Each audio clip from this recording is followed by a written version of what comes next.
तथा इंद्रियों से अतीत केवल शुद्ध हुई सूक्ष्म बुद्धि द्वारा ग्रहण करने योग्य जो अनंत आनंद है, उसको जिस अवस्था में अनुभव करता है और जिस अवस्था में स्थित हुआ, ये योगी भगवत स्वरूप से नहीं चलायमान होता है। अभी क्या बताया पहले?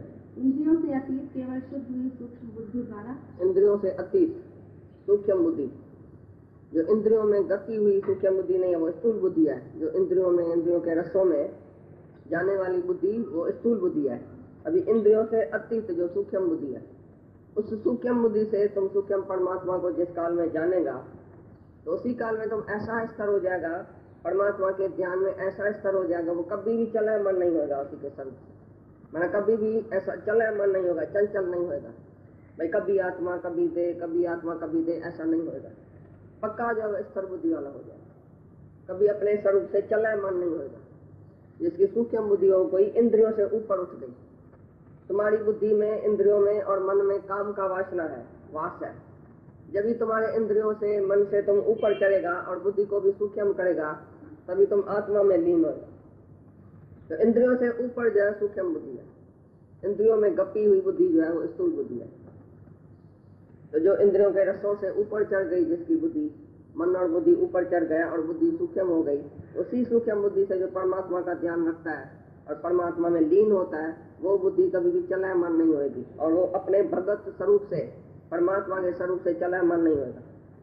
कभी नहीं बोलेगा मैं तो भगवान नहीं हूँ, कल तो मैं भगवान था, आज मेरे को निश्चय नहीं है।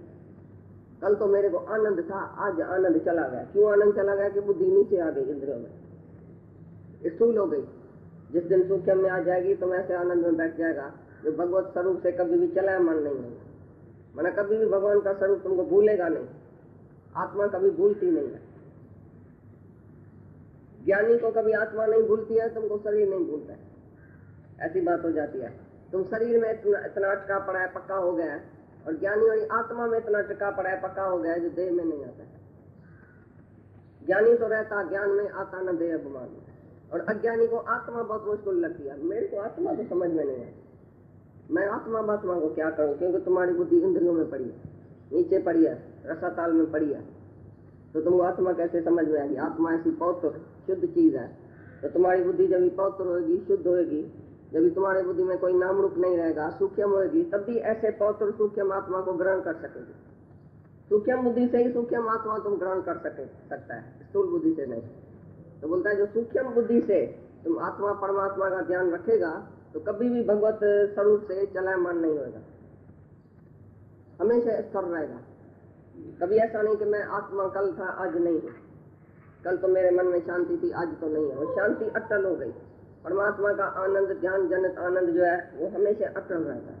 कभी भी ज्ञानी चला मन नहीं होता है कि कल आनंद था आज नहीं है, 1 मिनट पहले मैं आनंद में था अभी मैं नहीं हूँ, ऐसा नहीं बोलेगा। आनंद माना 24 ही घंटा आनंद, एवरलास्टिंग।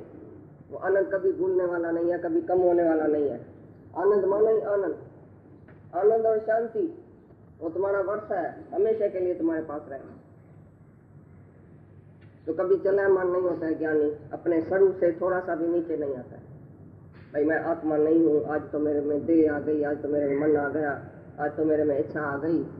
इसमें इच्छा आ गई, तू आत्मा है तो इच्छा कैसे आएगी? तू आत्मा है तो मोह कैसे होगा? तू आत्मा है तो अहंकार कैसे आएगा? आत्मा का निष्ठा करो तो कभी भी तुम चला मन नहीं होगा।